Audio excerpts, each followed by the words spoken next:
Hey, Trailblazers, this is Jason, your host of the Trailblazing Texas podcast. Before we jump into our latest episode, I've got some incredible news for you.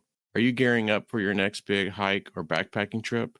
Well, we at Trailblazing Texas podcast have partnered up with Trekker Joe's, the ultimate Texas outfitter, to bring you something I feel absolutely special. Listeners, you of the Trailblazing Texas podcast can now get a one-time 15% off their gear purchases at Trekker Joe's. That's right, whether you're a first-time customer at Trekker Joe's or a repeat customer like me, you can save big and hit the trails well prepared. So upon checkout, use code TTP15 to claim your 15% discount and in the process support an amazing local Texas business. So happy trails, and don't forget to tell your hiking buddies. Now on with the episode. Welcome to the Trailblazing Texas podcast, where we embark on a journey through our diverse Texas landscapes and breathtaking trails while always engaging with our amazing Texas hiking community. So settle in, tighten up those bootlaces, and get ready for the thrilling tales awaiting for you on this episode.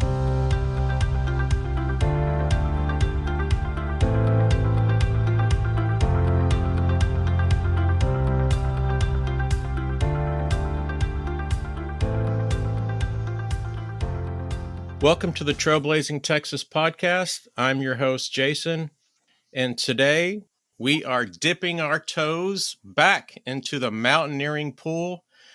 To the listeners, if you've been listening, you've noticed we've just released a 4-part series with Brandon. He's a mountaineering guide on Hood. Now our next guest is a couple, which I think is a first for the Trailblazing Texas podcast, but certainly they qualify as mountaineers. Brandon is on the West Coast. Our next guests are in Colorado. Kyra and Ryan, welcome to the podcast. Well, thank you for having us. We're happy to be here. I'm really excited, and just to the listeners, how this kind of came about is you remember Jamie. I think he was my first 3-part episode with what it means to hike in Colorado, because I've done I think 6 14ers, and I had no idea that some of the things that you need to know to be successful at hiking in Colorado, like getting to the trailhead at midnight if you're trying to do a 14er, some of those other things. So I reached out to Jamie, brought him on the podcast, and if you listen to the podcast, he talked about Kyra and Ryan, and the amazing things that you guys do. And of course, you hear it and you're like, oh, that's kind of cool. Okay. I started following you guys on Instagram, and Brandon, the guide, I looked at his stuff. I've been following him for maybe a little over a year, and my hands just sweat. I'm just like, oh, wow, like that's guiding crazy. I look at your guys' stuff, my hands sweat, and I'm like, holy crap. Like, you guys do the most awesome, epic adventures that I think I've seen on social media and Instagram. So, I think we just talked about it. I love hiking and backpacking. You can see I've got a lot of stuff, but I am infatuated with mountaineering, and I've not done it a lot. To the listeners know, I've had an ice axe in my hand once. I think we talked about it a second ago. Having you guys as guests and sharing your experiences, I can't thank you enough. I always like to start off the podcast just to let the listeners know a little bit about each of you. So, Kyra, Ryan, whoever wants to go first, just kind of talk about some of the things that you've accomplished so far with your adventures. Yeah, absolutely. So I'll take this one for starters anyway. Kyra and I have been together for how many years now? We met senior year of high school. Well, we didn't meet, but we started dating senior year of high school and eventually got married. Just celebrated our 6th wedding anniversary, but of course we were dating for many years before that. And I'd climbed a few 14ers before I met Kyra, but we dove into it, climbed our first 14ers together in senior year of high school. And it just accelerated from there. And we kept checking a few off the list each year, each summer generally, or fall. until we got to our last season in 2021, where we finally finished them. So going into that season, we had 10 left. We completed those. They were, most of them were the more difficult 14ers in Colorado. And as we'll talk about later, it kind of left a void after we finished them. And we started just checking off random 13ers. There are 58 14ers in Colorado, or 53, depending on how you count. And there are 583 13ers, ranked 13ers. So we just started going down the list, and we've maintained an average of almost one summit per weekend since September of 2021. Oh my gosh. And that's one thing that I learned from the podcast with Jamie is that there's more to Colorado than 14ers. A lot more. Most of them are 13ers or 12ers, and they're very unique summits sometimes far more difficult than any of the 14ers. So my first question, when you guys first got together, you had a love of the mountains, or did it like Kyra wanted to go climb and then you were like, okay, I want to spend time with you, so I'm going to go, or vice versa? Or y'all both were into it? I mean, probably both. I've born and raised Colorado. Ryan's born and raised here too. I don't remember a single weekend with my family where we weren't out doing something, biking, hiking, heading up to RMMP, heading to Breck. We were just always outside as a family. So I've always had a passion for being outdoors. I was never into peak bagging. It was more like, I want to go see a waterfall. I want to go swim in a lake. And then I met Ryan in high school, and he was already on a little bit of like a 14er journey. He had done a few, and I did one, hated it. I was like, this is terrible. But that's usually how it goes. And then I was like, actually, that wasn't terrible. When are we going to do this again? And me being a very organized person, it was like, oh, I have this nice, concise list of things that I can go do. And then it was like, oh, this is now a common goal for us. Right. And I was never that committed to doing all of them. I was pretty intimidated by some of the more difficult ones when I was in junior high and high school, looking through the Jerry Roach, third edition 14ers guidebook. But Kyra is very committed. I didn't know that at the time, and she very quickly decided that we were going to do all of them. What would you say initially drew you to, I mean, you've done a lot of the peaks. Is it just the challenge? Is it just the journey? I think it's evolved as our lists have changed.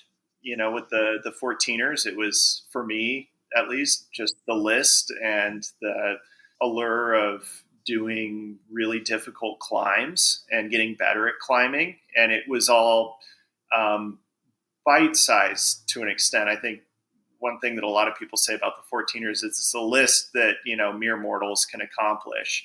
It's not something that you have to develop superhuman skills for. It's something that you can progress through, and it's a fairly slow and steady progression if you start with the easier ones and end with the more difficult ones.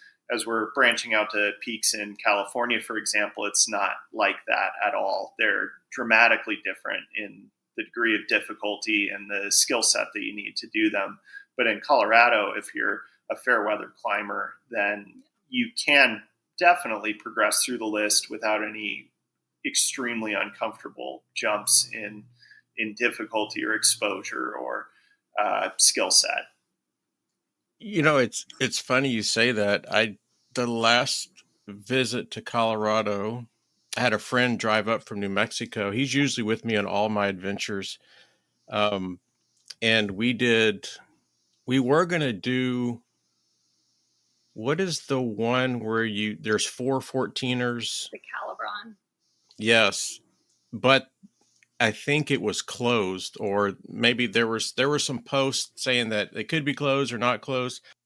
Yeah, so I think this is when Jamie gave me the information to do Grays and Tory. And so we did it. And I remember, that's one of the easiest 14ers to do. And I think somebody just got rescued from there. But I just remember looking up and seeing, okay, there's Grays, there's Tories, man, to get back down, I don't want to go back and do grays again. And then you start to see these people on this snow traverse that's a little bit lower. And I'm like, oh man, and in reality, it's probably like this, you're crossing it. And in my mind, it was like this. But yeah, it's one of the easiest ones. I was like putting it off. And then we get to that little snow traverse and I was panicking. I luckily had micro spikes. Oh, good. What was funny, there was a lady right in front of us. She was from the same town as me, and she's putting on her spikes. She's almost in tears. I'm hiding it. And I just remember, and the path is probably this wide. And if you slip, you're off the mat. I don't know how many, maybe 1,000 feet just straight down. And I just remember turning into the snow that, turning up into the mountain and just sidestepping and going, please don't slip, please don't slip. And, that kind of that's one of the easiest ones and what I'm experiencing. And, yeah, so it was, it was tough, but I made it. And, Kyra, like you said, you experience horrible conditions or tough stuff, and an hour later you forget about it and you're like, hey, what's the next one? So that type 2 fun.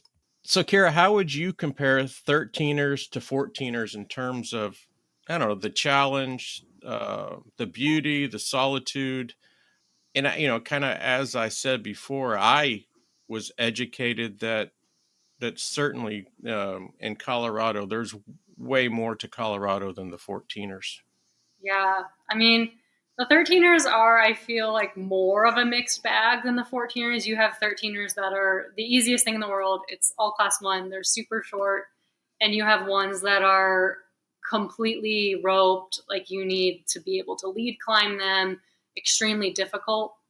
They're definitely way more like out there as well. Like a lot of the 14ers, because they're so known, there's so much information, you don't feel like totally out there alone.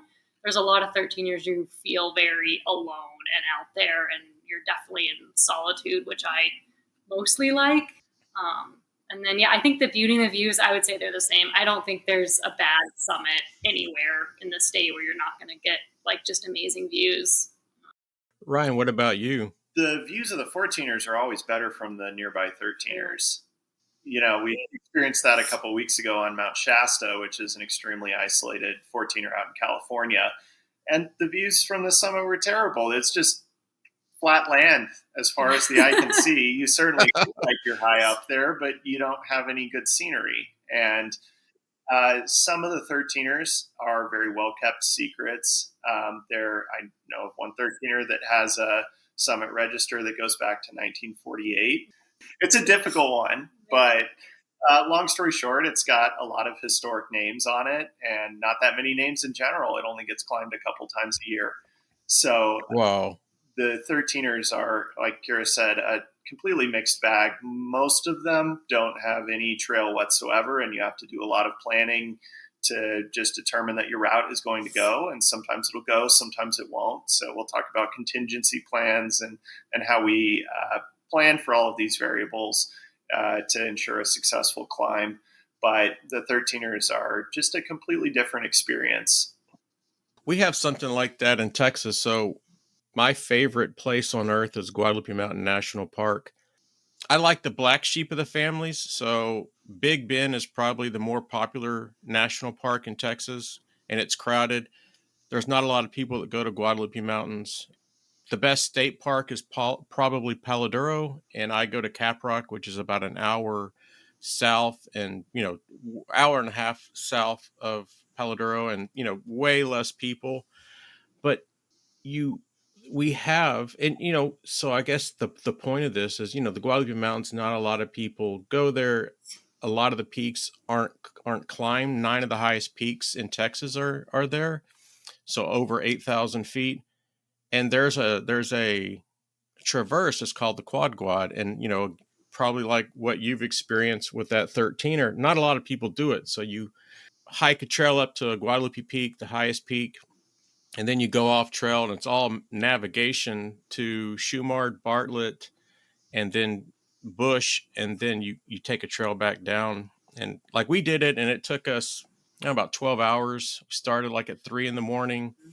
It was shocking to get out there and find, like, exactly what you said. There's a register on this peak that probably, I think the last person was there that wrote their name was in 2012. And Oh wow. man, it's just, yeah, it's really, really exciting. And yeah, I definitely know what you mean by that. So Ryan, if you go back and look, what is your favorite peak so far, and what kind of made it stand out to you? I mean, a lot of what's going to establish my favorite peaks as my favorite peaks are just the experiences that surrounded them.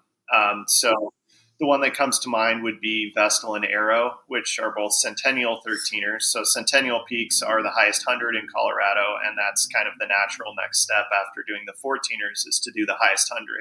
And the Centennial list is an incredible list. I think it's more engaging than the 14er list.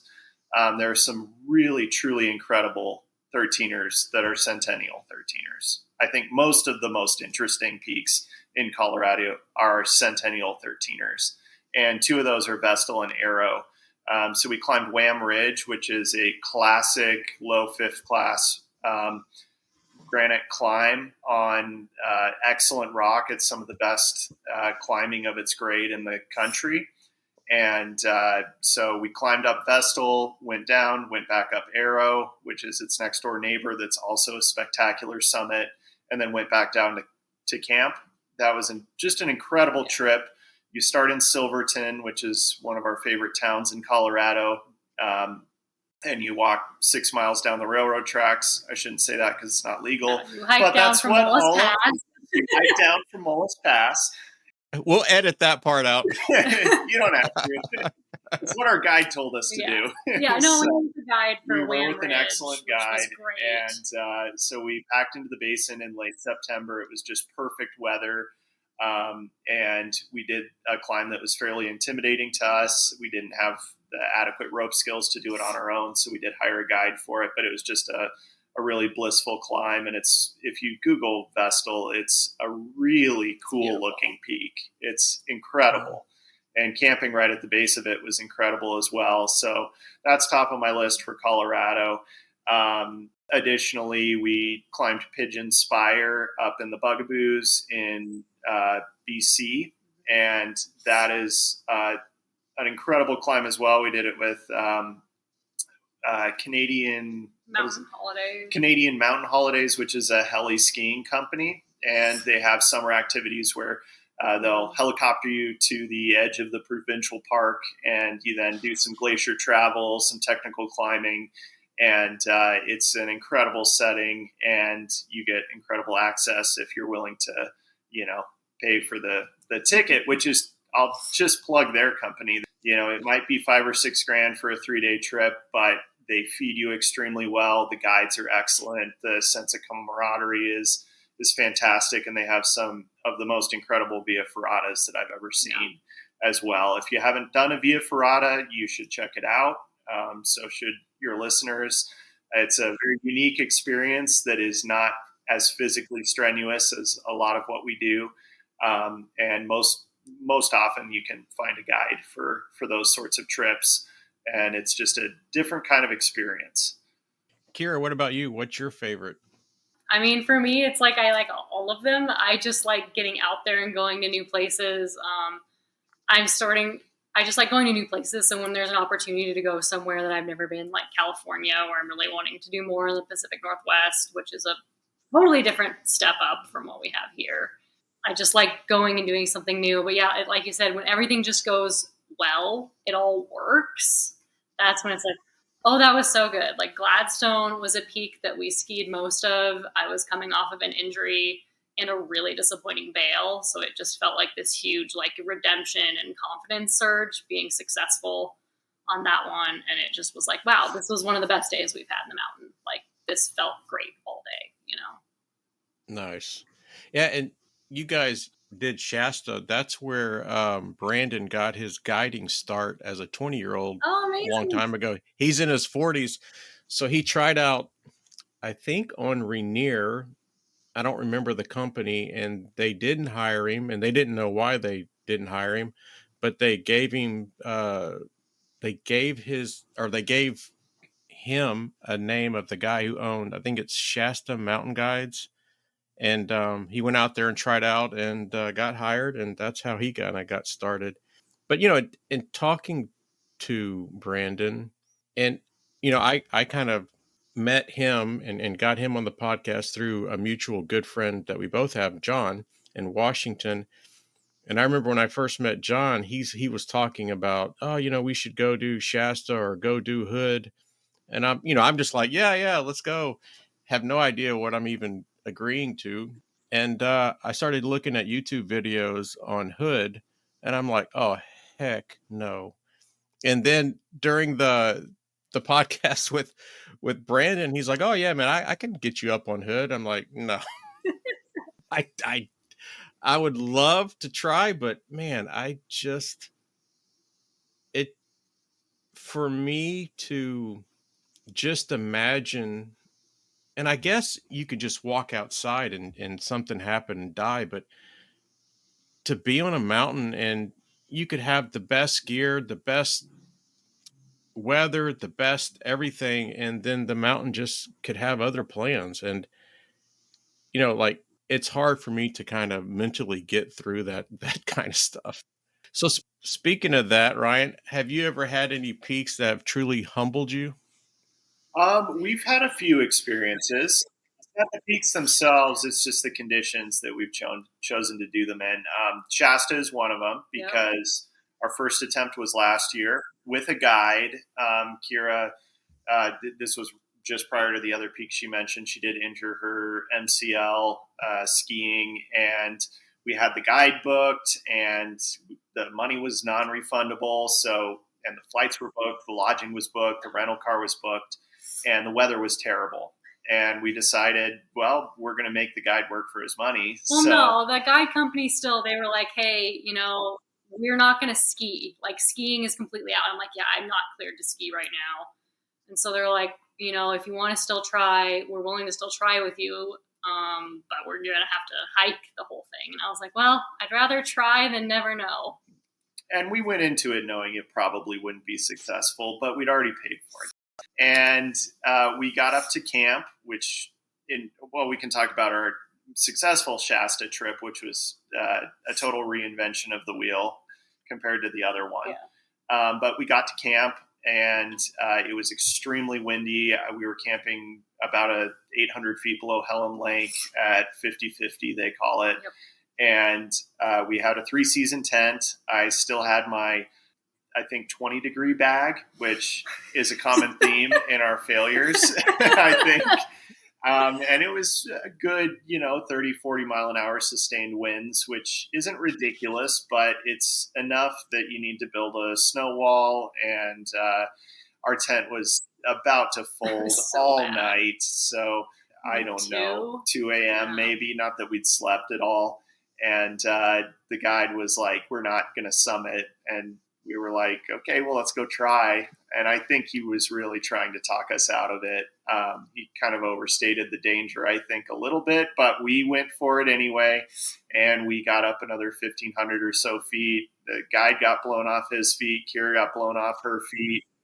And we were in a no-fall zone, but it was still bulletproof snow and probably 25, 30 degrees. So it just wasn't a good look, and it obviously wasn't going to work. But yeah, he got paid, so we got our experience. We learned. We did learn from it. We learned a lot of things. And we went back to camp and said we're going to come back and do this a whole different way. So that's what we did.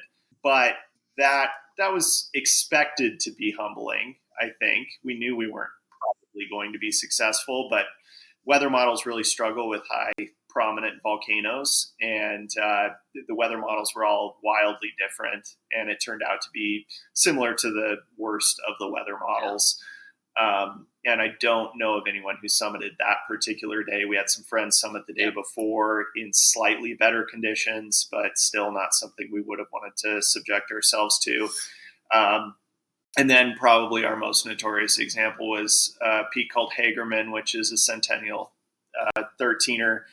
And we did this over a holiday weekend was it May? Memorial Day. It was over Memorial Day. So we snagged permits for Geneva Lake, which the permits sell out pretty quickly. The permits were sold out. So I assumed that there would be other backpackers up the lake. It's about a 17, 18-mile round trip, I think. But depending on how far you can drive. Right. And it was pretty obvious when we had to stop driving. We got out of the car, and right off the bat, it was already bad vibes because there was about a 45-degree snowfield, and I started to try to skin across it. I threw my skis on and immediately started to slide, and it was a no-fall zone for sure. I would gone down a couple hundred feet into a ravine. There was and all of a sudden we were like, okay, I guess we need crampons and axes. We are 5 feet from the car. Literally 5 feet from the car.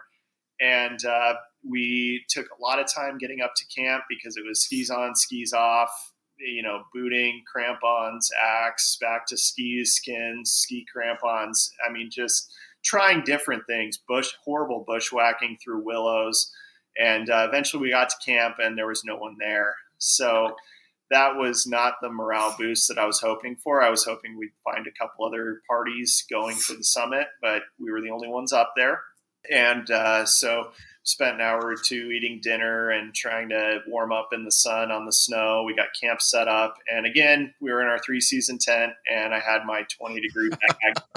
And it was probably a 0-degree wind chill, if not low, at that point. And of course, we tried Kyra's new sleeping pad a couple of times in the house to make sure it held air, which it did in the house, but not on the snow. So she was in her, I think, 0-degree bag, sleeping on the snow, basically. And we didn't get one bit of sleep. So we just decided to start moving at midnight to get warmed up. And we headed up to the summit.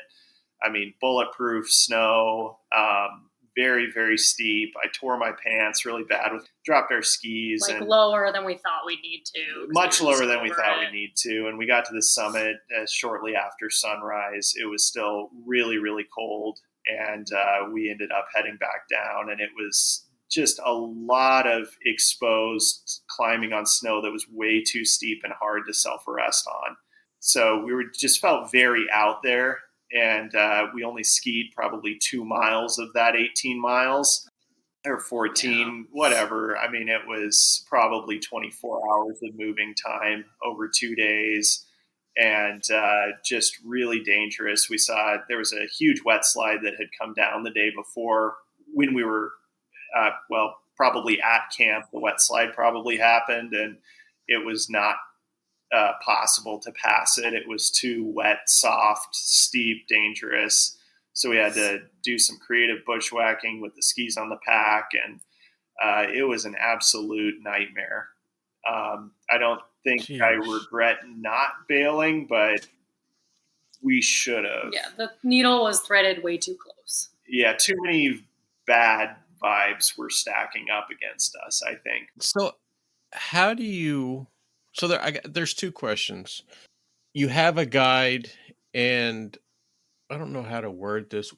How do you feel your responsibility is to push a little bit to, hey, yeah, I want to go do this, versus, okay, feeling him out to see like what he recommends, and is he just not wanting to go do it? Like, we really could do it. Like, how do you balance that? I mean, we only get guides when we're feel like we're really pushing above our skill set. Like, we got a guide for Shasta. We were going to ski a different face than the standard route. We were going to ski a completely different face from Avalanche Gulch on Shasta. That's why we hired a guide. It was we're stepping out of our comfort zone. We're hiring them for their expertise and their knowledge on, a route that we wouldn't do on our own.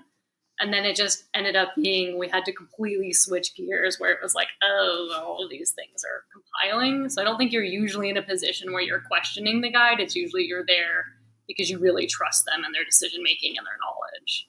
You have to understand that the guide will increase your chances of success if you're trying something that you're not really qualified for, but they're going to decrease your chances of success if you have a very high risk tolerance. they will mitigate risk as much as humanly possible. And if they feel like you're too far out of your element to be doing what you're trying to do, then they're going to turn you around. I mean, that's their job, is to do. Yeah, it's their job to assess risk, and they're not going to put you in a situation that's unnecessarily dangerous, even if you push them. Yeah, and that's one thing that it was interesting to talk to Brandon. I don't know how long he's been guiding, for probably 20 something years. And he says, like, when he gets to the parking lot, that he, tells the clients that there could be a possibility that he turns everybody around, and he may not be able to explain to them why. Mm-hmm. It's just he's guided on hood, he's experienced tragedy, he's conditions, and I think at some point you just have that gut feeling.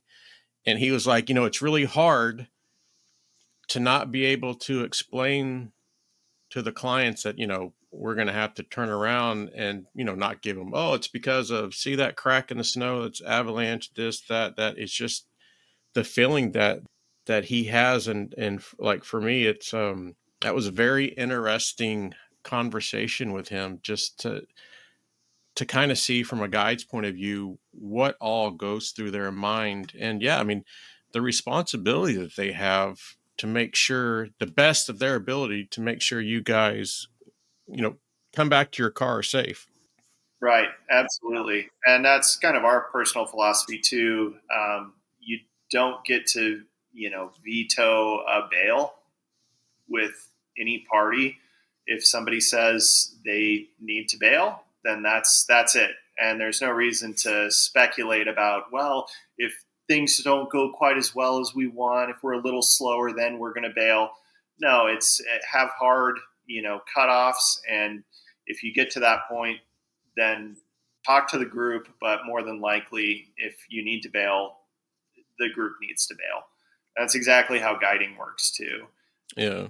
Our guide told us on Pigeon Spire that, when we got down, he said, well, those were the worst conditions I've ever summited this peak in, but we were only 15 minutes from my hard turnaround time, just so you know. Really? Yeah. Wow. So I can definitely relate to you guys with high winds and cold temperatures, because the Guadalupe Mountains, this is just a gut feeling, but it's got to be some of the highest recorded winds in Texas. West Texas winds are no joke. It's 70, 80, 90, 100 miles an hour easy. I always get a giggle. I don't do Guadalupe Peak anymore because, I've done it a bunch. But when we're going up Guadalupe Peak Trail early in the morning, and catching an off trail peak or something, you see people coming down with a 3-season tent, and the tent poles are broke. And they're saying, yeah, the wind was blowing so hard, the tent poles broke, collapsed on us. And so it's to hear these stories. Or yeah, like a blizzard comes through. Okay, not a Colorado blizzard, but a Texas blizzard, where we do get a little bit of snow, just to experience that kind of stuff. That, oddly enough, is the reason why I keep coming back, right? Like, the adventure, the excitement, the failure, okay, I don't know that I've ever almost died, but like, oh, we ran out of water, or we did this, and we survived. So yeah, it's I can kind of relate to some of your stories, just being here in Texas. So, Kyra, if someone looks at the adventures that you've done, and Ryan, this will be the same question to you. What do you think the average person um, misunderstands about the adventure, and kind of like why you put yourself in these situations? I mean, I think it's a dedicated lifestyle. I mean, most of the people I know and talk to are not average people, right? They're people who live the same lifestyle as me. It's a lot of time. It's a lot of money. It's not very much sleep. And it's going to be really hard. And you're going to end up turning around. A lot of people, Instagram is the highlights, right? We all know that. But it's hard to internalize that Instagram is the highlights. Like, you're going to have bad days. You're going to have to turn around. You're going to have to go back despite traveling and spending money and doing all this stuff. Like, it's definitely like you have to be, I think, a pretty organized and dedicated person to want to do these things week after week. I like being outside. So whatever's going to get me out there, that's what I want to be doing. Absolutely. Ryan, what about you? I think most people probably don't understand what I didn't understand early on, which is that, in a pursuit like mountaineering, it only ever gets more complicated. Nothing ever gets easier. Nothing ever gets more simple, and you're never truly an expert at it. I know there are experts out there, but they'd probably say the same thing. There's always somebody who's more intense, extreme, higher risk tolerance, higher skill set, knowledge base. There's always somebody else out there, and I'm sure there are a lot of people who could look at our portfolio and say, "Wow, that's lifetime's worth of experience. They must be like true experts in the Colorado mountains." But we have never felt that way. And I probably felt most that way when we finished the 14ers. But after that, it was a slippery slope into realizing that, wow, we still have a lot to learn. And there's a lot of growth that we can do. And I don't know that we'll ever get to that point in our lifetimes where we're truly, renowned expert mountaineers. We're never going to get there. But we can keep doing these little peaks in Colorado as long as we live, I guess. So it's just all an individual thing, and everything's relative. And also, like, I am fascinated, and you could look at my audibles, and it's every book that I have, every documentary that I watch is all mountaineering. And I could probably name, I don't know, 30 so-called experts that are no longer with us today. And just, it's something that I think what you just said is key, that going into this that you're never going to, you should always respect it, I guess, is the right way to say it. And I think with anything, the moment you take something for granted is the moment you get bit. Right. And the saying that there are old climbers and bold climbers, but no old bold climbers is definitely true. Yeah. So is there a mountain that you've done more than once, and why? What keeps you going back to that mountain? Well, Longs Peak is in our backyard. We live in Yeah, I Loveland, love Colorado. Longs. So It's like the best. Rocky Mountain It's the National best part Park, the here. Longs Peak Trailhead is just over an hour away. So that's low hanging fruit. People die on that. And I think it's a skewed statistic because Longs is so accessible that you have a higher portion that attempts it. So naturally, you're going to have more deaths. I don't think it's because it's an inherently dangerous peak. I think it's more just the amount of people, more things are going to happen. It's just. Right. And it has I think, undeserved reputation as a particularly difficult 14er, but I think it's somewhere in the middle, to be honest. It's middle of the road. It has a great trail. It's well marked. The route finding issues are non-existent. Rockfall is minimal. A lot of really good reasons why it's not on the more difficult end of the list, but a lot of people on the Front Range do that as their first 14er. That was true with my dad, who took me on Grays and Tories as my first 14ers. His only 14er prior to that was Longs that he did when he was a teenager and wore carpenter's boots and jeans and, probably had one bottle of water Like and the sandwich. came back with just flayed heels. So, of course, those people are going to say that's a really difficult mountain. But if you're well prepared and you train for it, it's a pretty straightforward one, to be honest. So we've done Longs, 5 or 6 times, I think. And let's see, we've done most of more than half of the 14ers at least twice. I don't know. I think you've done, well, you have. Right, because I had to repeat some with Kyra. But we've gone back and we've skied a handful of the 14ers because skiing off of a summit is a whole different experience than climbing one of them in the summer. So we're on round 2 or lap 2 of the 14ers at this point, and we'll probably climb all of them at least twice in the near-ish future.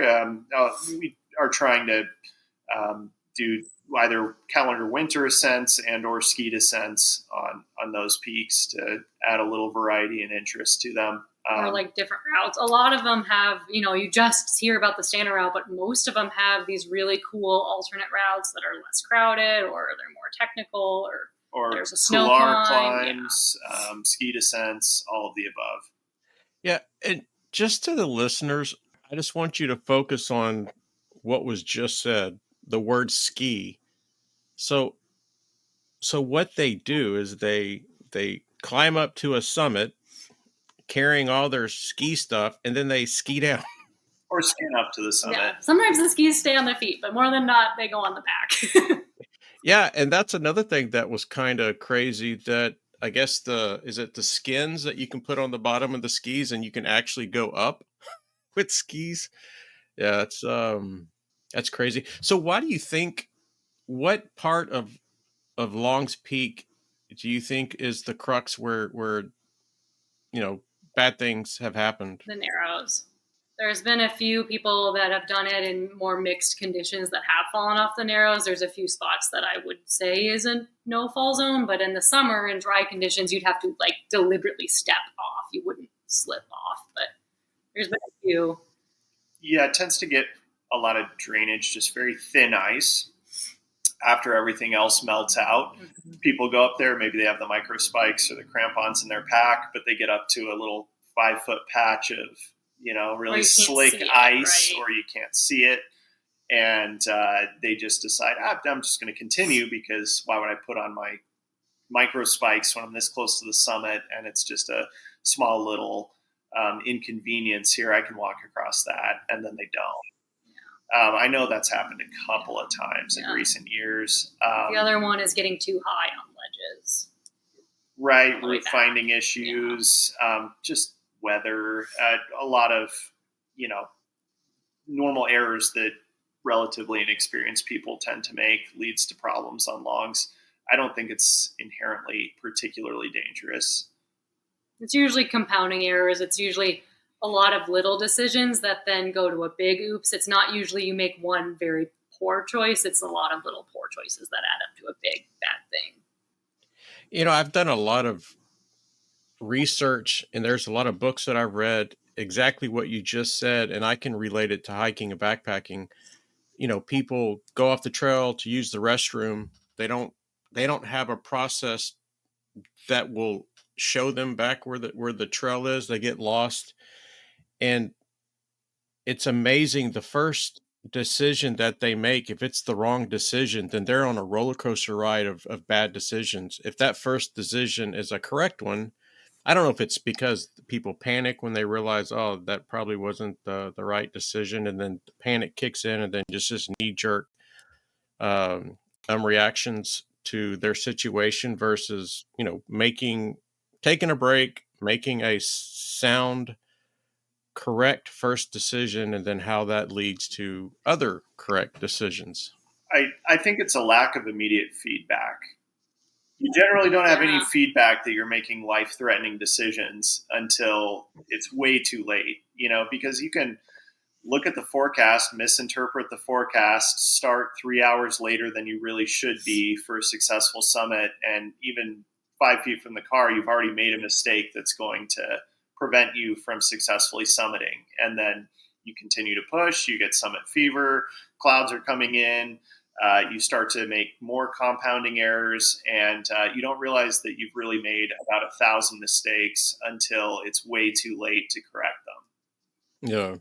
So Ryan, how do you mentally reset after a failed summit attempt?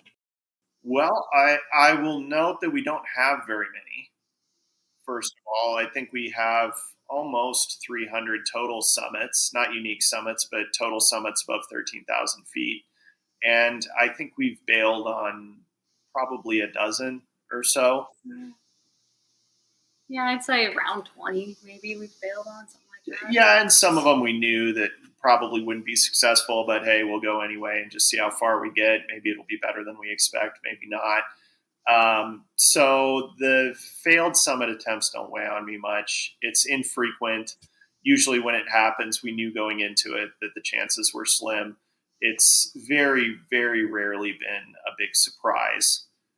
Even on those big ones like Shasta that we had to bail on, we knew it wasn't probably going to be successful.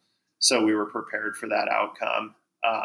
So I wouldn't say I really need a lot of recovery from it. We just go right back to the drawing board and decide what we're going to do the following weekend and how we're going to make that one successful. Kyra, what about you? I shouldn't answer that question. Why? I get really,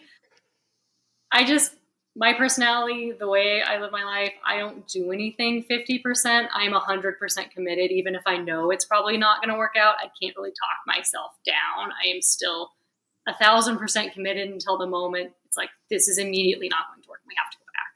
It takes me a really, really long time to mentally reset. I find myself over-analyzing everything else to try to make myself have the next success. It's really hard for me to like refocus when I have a really big setback. I get really frustrated, and yeah, I have a hard time. I don't have a very good answer on that one. No, it's a perfect answer. Perfect answer. I used to be just like you. I took it personal.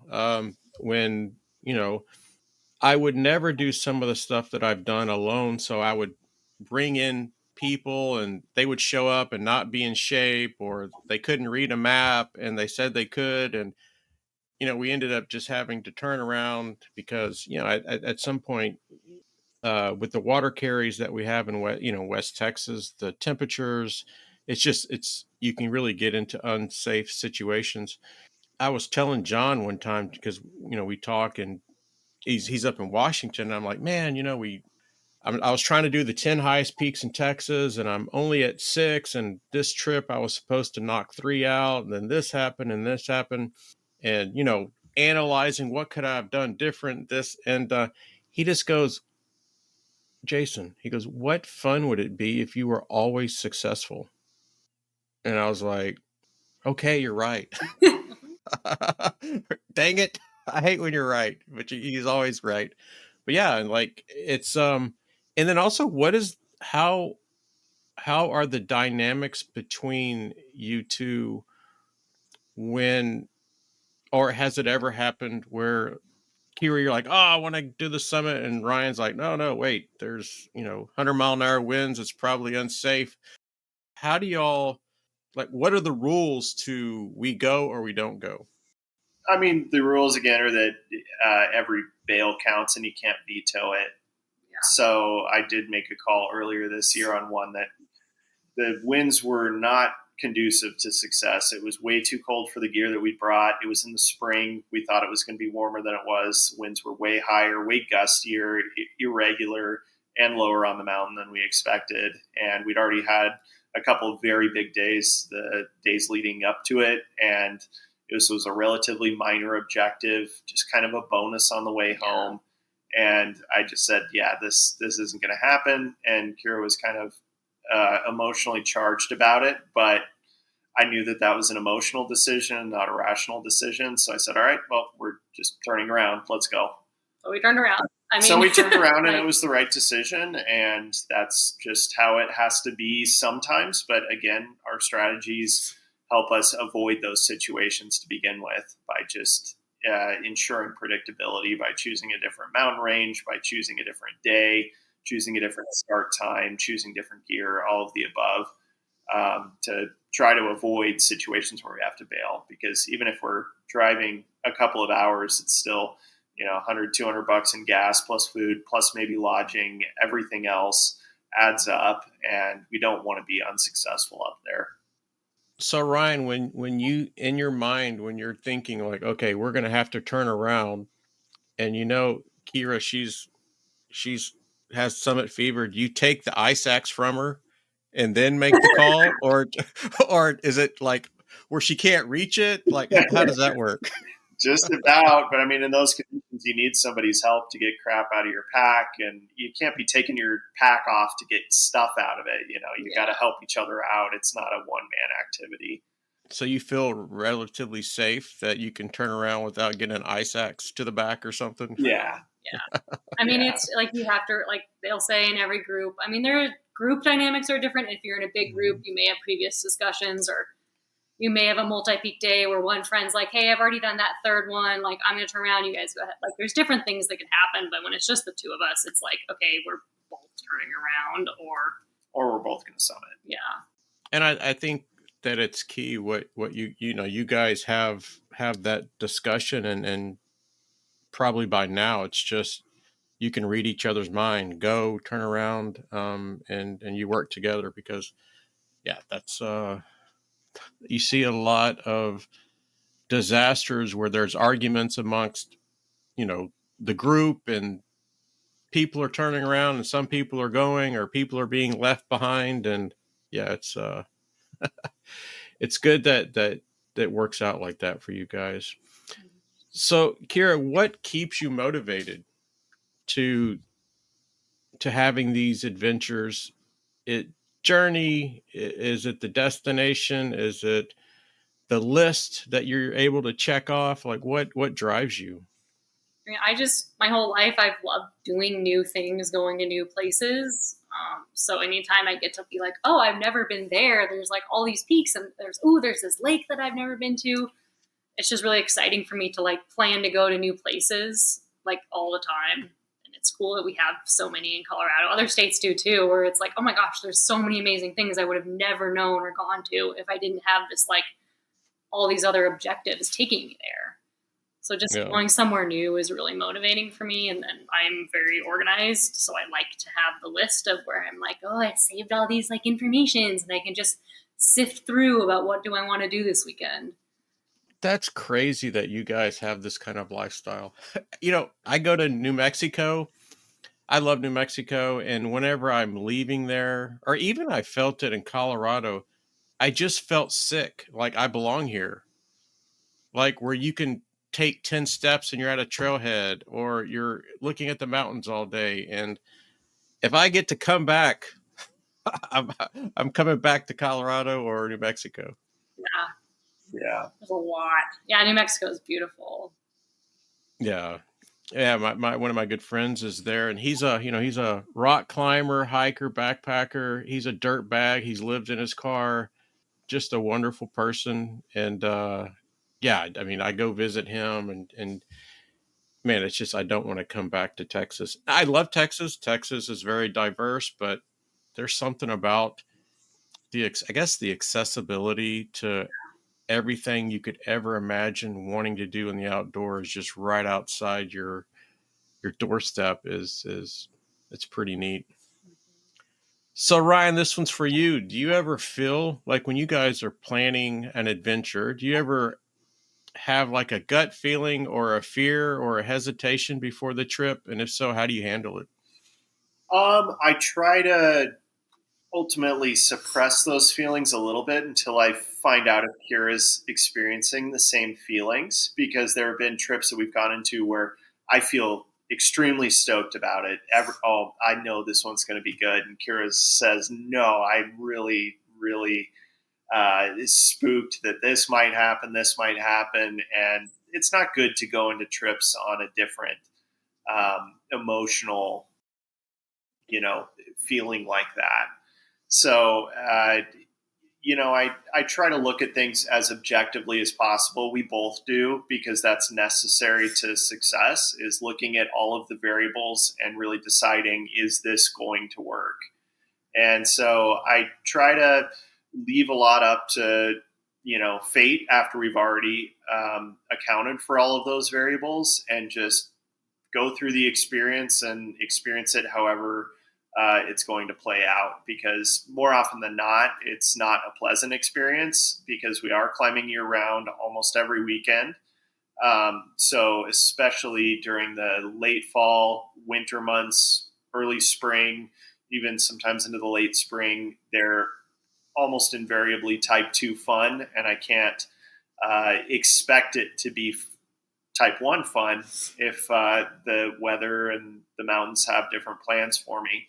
So I think it's better to go in a little bit numb and just see how it's going to go and be prepared for the worst and hope for the best. And when it is way better than you expect, it's such a pleasant surprise that it really makes the whole day enjoyable, and you can kind of ride on that high for a week until the next miserable slog, feeling like, wow, that actually was amazing, and it could have been horrible. I think you nailed this one out of the park, and it's, if you don't go, you never know. Yeah. Right. And talking to Brandon and John, they were doing the Ptarmigan Traverse. They were heading to this part, and two climbers were coming back from and saying, it's mixed climb, I think 5-6. And the climbers told Brandon and John, like, hey, it's not climbable. You guys need to turn around. And they ended up going and climbing it. Brandon was like, if we would have listened to them or just never went to check it out, then we would have never had this amazing experience. To the listeners, just go. If it ends up being crappy, okay. It was a great drive probably. And you probably had a nice time. So, Kyra, what about you? Have you ever, before an adventure, just didn't feel right, felt uneasy, and also, Kyra, if you felt this, and you have this feeling, do you and Ryan talk about it? Like, hey, man, I'm not really feeling it, and then how do you kind of work through that? Yeah. So I tend to overanalyze. I am just that type of person. I tend to way overthink the variables, cross-check a million things, and then I can almost talk myself out of it because I now have all these variables, probably way too many. So I often feel hesitant because I've just way overanalyzed it. And we usually talk about it, and it's like, okay, we have the same or matching information. Other times we find out, oh my gosh, our information is actually totally different, and we need to really talk about this. Maybe this isn't the right objective, or the forecasts we're seeing are totally different. But usually it's like, okay, we have the same information, talk myself down a little bit, but I tend to do feel pretty anxious until I'm like actually like boots on the ground starting to move. I get pretty anxious.